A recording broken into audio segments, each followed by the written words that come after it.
So இந்த ஜாதகப்படி பார்த்திங்கன்னா மளிகை கடை செட் ஆகுமா?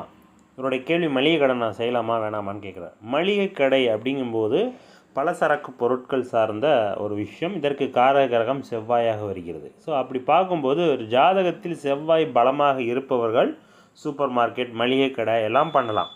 தனியாக ஒரு பொருள் பண்ணுறான், அரிசி வியாபாரம், அதற்கு தனி ஒரு கிரகம். புரிஞ்சுக்கிட்டிங்களா? பூ மளிகை, பூ இது சார்ந்த அமைப்புகள், அதாவது பூஜை சாமான்ந்த பொருட்கள், அதுக்கு ஒரு தனி கிரகம். ஆனால் மோட்சமாக வரும் பொழுது பார்த்திங்கன்னா அதுக்கு செவ்வாய் காரகிரகமாக வருவார். அந்த செவ்வாய் ஜாதகத்தில் பலமாக நிற்குதா?